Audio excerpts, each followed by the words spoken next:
আসসালামু আলাইকুম রহমতুল্লাহ বরকাত। সম্মানিত ভিউয়ার্স, দর্শক শ্রোতাবৃন্দ, আমরা ৬৪ নম্বর দার্সে আলোচনা করব পাঠে সালাত কোর্সের যে সুন্নতে গায়র মুআক্কাদা, যেগুলো কখনো কখনো আদায় করেছেন, কখনো আদায় করেননি, সবসময় আদায় করা হয়নি এমন সুন্নাহ। আর সেগুলো হলো আসরের আগের 2 রাকাত, মাগরিবের আগের 2 রাকাত এবং এশার আগের 2 রাকাত সুন্নতে গায়র মুআক্কাদা। তো সুন্নাহ হলো যে আসরের আগে সবসময় 2 রাকাত করে 4 রাকাত আদায় করা। কারণ এখানে মহানবী সাল্লাল্লাহু আলাইহি ওয়াসাল্লাম সুসংবাদ দিয়েছেন, রাহিমাল্লাহু আবদান, ওই বান্দাকে আল্লাহ রহমত করুন, দয়া করুন যে ব্যক্তি আসর আগে 4 রাকাত আদায় করলো।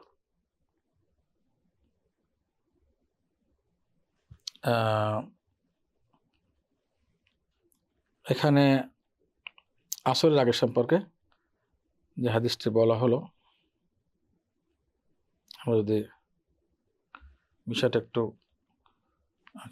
এটা নিয়ে আমরা আসছি ইনশাআল্লাহ পরবর্তীতে আলোচনা করে। আসর আগে 4 রাকাত সম্পর্কে হাদিসটি ফজিলত সম্পর্কে পরবর্তীতে আবার আসছি। এখানে আসি যে নফল সালাত, যেটা সাধারণ নফল, এর বিধান কি? সাধারণ নফল সালাতের বিধান হলো রাত দিনের 24 ঘন্টার যে কোনো সময় আদায় করা যাবে। রাত দিন 24 ঘন্টা যে কোনো সময় আদায় করা যাবে, যদি নিষিদ্ধ সময় না হয়। নিষিদ্ধ সময় না হয় তার মানে কি? নিষিদ্ধ সময় হলো আসরের পর থেকে নিয়ে মাগরিব পর্যন্ত, ফজরের পর থেকে নিয়ে বেলা ওঠা পর্যন্ত, এটা সাধারণ নিষেধ। আর কঠিন নিষেধ হলো যে সূর্য ওঠার সময়, সূর্য ডোবার সময় এবং দুপুরে, যখন সূর্য ঠিক দুপুরে থাকে, মাথার উপর থাকে, তখন এই সময়গুলো নিষিদ্ধ সময়। বাকি এই সময় ছাড়া যে কোনো সময় আম নফল যে কোনো সময় আদায় করা যাবে, কোনো সমস্যা নেই ইনশাআল্লাহ তাআলা।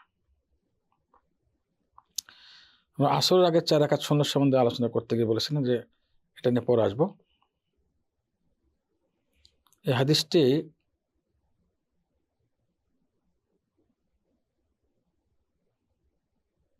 ব্যাপারে যেটা আমরা পাচ্ছি,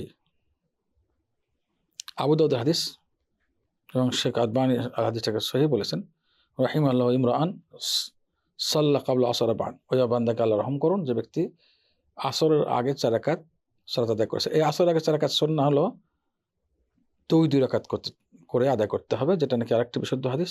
আলী ইবনে আবি তালিব রাদিয়াল্লাহু তাআলা থেকে বর্ণিত, তিনি বলেন যে রাসূলুল্লাহ সাল্লাল্লাহু আলাইহি ওয়াসাল্লাম আসরের আগে 4 রাকাত আদায় করেছেন, কিন্তু 2 রাকাত করে সালাম ফেরা, 2 রাকাত করে সালাম ফিরেছেন, 2 রাকাত করে সালাম ফিরে, 2 রাকাত পরে সালাম ফিরেছেন, আবার 2 রাকাত পড়েছেন। এটা হলো তিরমিজির হাদিস, হাদিসটা গ্রহণযোগ্য সহিহ হাদিস। এটা হলো প্রমাণ, যেটা বললাম আসরের আগে 4 রাকাত 2 রাকাত করে পড়ার প্রমাণ, এবং ফজরেরটা বলা হলো। এবার আসি এই পাঠেরই একটা অংশ, সেটা হলো সুন্নত মুআক্কাদার মধ্যে সবচেয়ে তাকিদপূর্ণ সুন্নাহ কোনটা? সেটা হলো ফজরের আগের 2 রাকাত সুন্নাহ, এবং একটু হালকা করে, লম্বা না করে, শর্ট করে পড়া সুন্নাহ। এটা মহানবী সাল্লাল্লাহু আলাইহি ওয়াসাল্লাম তাহাজ্জুদ সালাত আদায় করতেন সারা রাত, আর শেষে বিতর পড়তেন ফজরের আগে, যখন সকাল হয়ে যাওয়ার, ভোর হয়ে যাওয়ার ভয় থাকতো, বিতর পড়ে নিতেন, এরপর একটু সামান্য রেস্ট নিতেন, একটু শুয়ে রেস্ট নিতেন, এরপরে হালকা করে 2 রাকাত সুন্নত মুআক্কাদা পড়তেন, এরপরে ফজরের সালাতে যেতেন। এটা অন্যান্য বর্ণনা আমরা পাচ্ছি। এই 2 রাকাত ফজরের আগের 2 রাকাত যেটা সুন্নাহ, এই 2 রাকাতের সুন্নতটা কি, মানে এরা 2 রাকাত আদায় করার তরিকা কি হবে,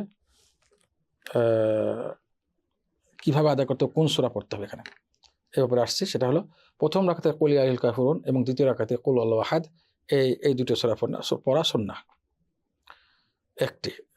আরো সুন্নাহ রয়েছে, এটা অধিকাংশ আমল মহানবী সাল্লাল্লাহু আলাইহি ওয়াসাল্লাম। আর কখনো কখনো আল্লাহ রাসূল সাল্লাল্লাহু আলাইহি ওয়াসাল্লাম কি করতেন, প্রথম রাকাতে কুলু আমান্না বিল্লাহি ওয়া মা উনজিলা ইলাইনা ওয়া মা উনজিলা ইলা ইব্রাহিম ওয়া ইসমাঈল ওয়া ইসহাক ওয়া ইয়াকুবা ওয়াল আসবাতি ওয়া মা উতিয়া মূসা ওয়া ঈসা ওয়া মা উতিয়ান নাবিয়্যুন মির রাব্বিহিম লা নুফাররিকু বাইনা আহাদিম মিনহুম ওয়া নাহনু লাহু মুসলিমুন। এই আয়াত পড়তেন, সূরা বাকারা 136 নম্বর আয়াত।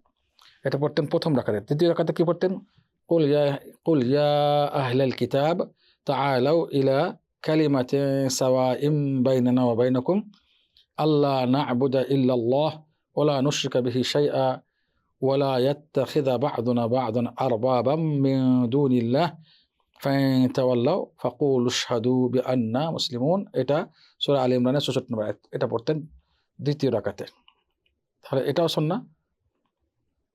আর কখনো কখনো দ্বিতীয় রাকাতে পড়তেন ফালাম্মা ফালাম্মা আহাসসা ঈসা মিনহুম আল কুফর, ফালাম্মা আহাসসা ঈসা মিনহুম আল কুফর قال من أنصاري إلى الله من أنصاري إلى الله قال الحواريون نحن أنصار الله آمنا بالله واشهد بأننا مسلمون সূরা আলে ইমরান 52 নম্বর আয়াত পড়তেন দ্বিতীয় রাকাতে, ফজরের সুন্নতের দ্বিতীয় রাকাতে।